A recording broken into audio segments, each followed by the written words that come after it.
going to go. I remember one of the scariest things I've ever done was when we were presenting some award at this live stream thing, and me and Syndicate were presenting the award for like best game of the year or something. And the way you stepped up on the stage was a staircase, but it was extremely high steps. Like each step was going much higher than the next, and without much like distance being covered. Forward distance. It's almost like climbing a ladder, but there's steps. And I think I'm wearing like, I don't remember what I'm wearing, but it's not like athletic gear. Right. So it's just like, all right, up these stairs we go. 3 steps and then the stage. 3 steps and then the stage. 3 steps and then the stage. Because if you fall, there were so many. There's a room full of people, and I mean like 400 people in the room. And they said that there would be 1 million total in audience on this thing, because there's like a big ass live stream that like dozens of YouTubers have promoted.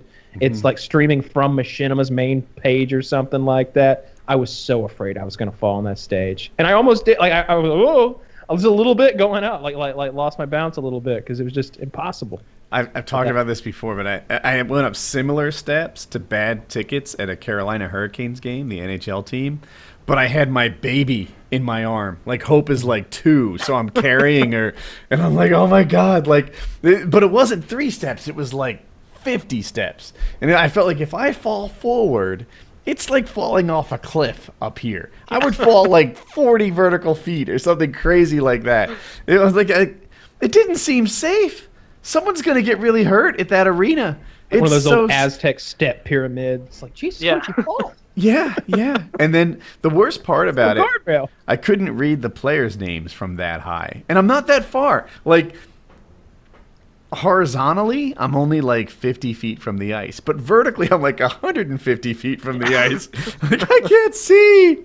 It was bad. Yeah. That sucks. So a little bit of politics talk. Yeah, the race is heating up. It's getting real interesting. I think the debates are in October, though, right? Yeah. I have October. We'll see if they 21st. both survive it. Yeah, it's so funny, like seeing the backlash to Hillary being sick has been from the media, or a lot of the media, about Trump being fat, which just draws attention to the fact that, yeah, he is fat, but Hillary Clinton is also fat. They're both fat people. Yeah. Neither one of them looks to be a good representation of fitness or health. Trump is fat, but if you point out about Hillary, I really think you're being sexist. Right? You know what? That's true. I don't know why you would body shame her. You know what I like about Trump? This is one little thing about him, but the guy's worth many millions of dollars. We know for sure. He's got his own airplane and everything. I've seen him eating at McDonald's on that plane. That's fascinating to me that Donald Trump still eats McDonald's. Well, he eats McDonald's when there's a photo op so that he knows people will be like, wow, he's just like me. Like, no way. I no so. way. If you like that, his physique is a testament to it, so yeah, I believe you. Bill Clinton was a huge fan of McDonald's. Bill Clinton was a politician from Arkansas, though. Like Donald Trump is a billionaire from New York City. Bill Clinton would be driving in like the presidential limo or whatever, and there were no plans. We passed a McDonald's. I want to go there. And fillet of fish. And he would get big, and the Secret Service is like, oh my god. He'd be on a jog. He'd be out for a jog wearing those like 1990s like colorful men's running shorts. Yeah. The short shorts. Yeah. And he'd be like, you know what? I got a hankering for a double cheeseburger. Let's jog on in here to Mickey D's. Hamburger here. Let me take a few of these. All right. He'd get himself a few burgers and jog on out of there. And the reason he was jogging was because America was like, Bill's a little chubby. And his doctor was like, your heart's not so great, Bill. And he was like, oh, I'll do it for you for a little jog. I know Mickey D's around the corner. He's jogging to McDonald's every day. At least George W. was healthier then than he is now. He looks like emaciated now. I think he's in very good health now because he's on I want to say he's a vegetarian, but don't quote me on that. But he's on a very strict diet, and he's been like taking care of himself for many years now since his last heart attack or that heart surgery, whatever he had. Is that what it is? Sometimes old people lose their appetite. Sometimes people get in their 60s and they're just not hungry like they used to be. I think he's on a restrictive diet. I think I want to say he's a vegetarian, but that doesn't sound right. I just thought I heard that. But he's definitely, he's lost a lot of weight, and when old people lose weight, it's not good. That's something about his eyes are very doesn't tighten unsettling. back up. The first debate is September 26th, which is not that far from now. 11 days. Very nice. Exciting. I will not right? watch it, but I will end up It is watching right. clips of it on YouTube. I will watch it. I'll watch it all with bated breath, hoping for mockery and embarrassment for the Clintons. But there's no winning. Like, I treat this the same way, like when I watched the Stanley Cup this past year, when it was San Jose and Pittsburgh. Like, I didn't want San Jose to get their first Stanley Cup, so I was pulling for Pittsburgh. And when Pittsburgh won, it was like, all right, whew, at least San Jose didn't win their first Stanley Cup before St. Louis did. But I had no happiness in it. I wasn't happy with the outcome because I still lost. That's how I feel with these debates. Be mad if one of those I'm happy seeing Hillary lose, but even after you see them lose, it's like, but Trump won, so it's not a good thing. No matter what, we all lose. Yeah, I'm thinking of writing myself in. lose.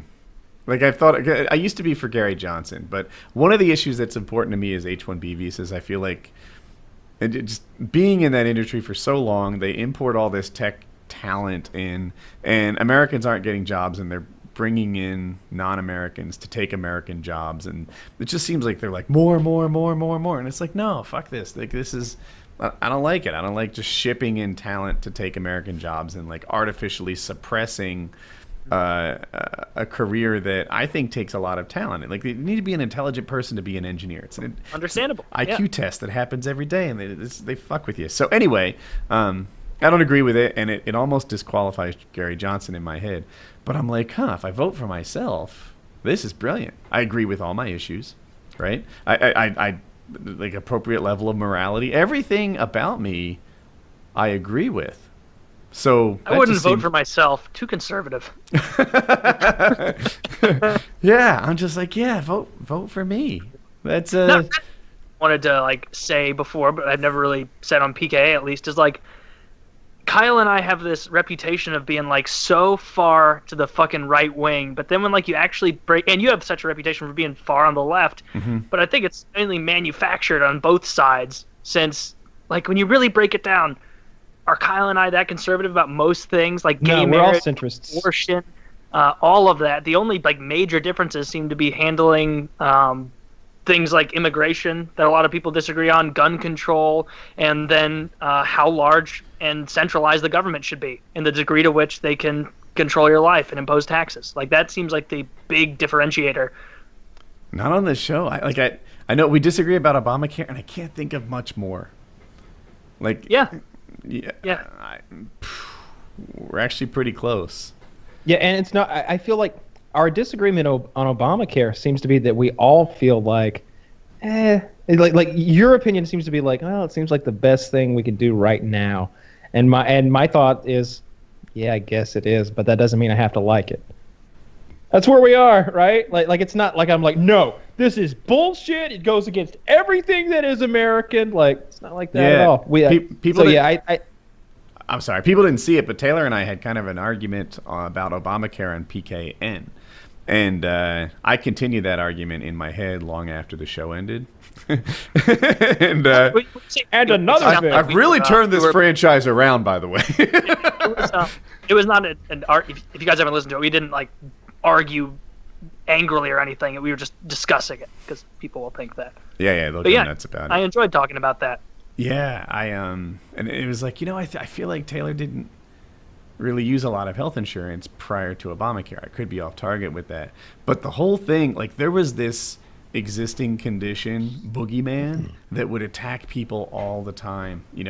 People would get cancer and then get refused coverage by their health insurance because they had back knee.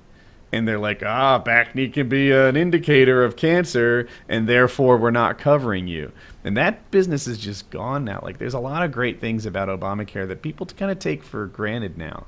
And the prior existing condition thing, it might be one of the biggest ones. But anyway, it's like, I wish I had made that argument before. So, yeah, and I'm sure there's a better system than Obamacare, but yeah, it's I don't know. I've been pretty. The It's problem not is that, that like, we the are. The problem is with humans, not with finding the perfect system. We got to evolve ourselves a little bit before we figure out healthcare. Yeah.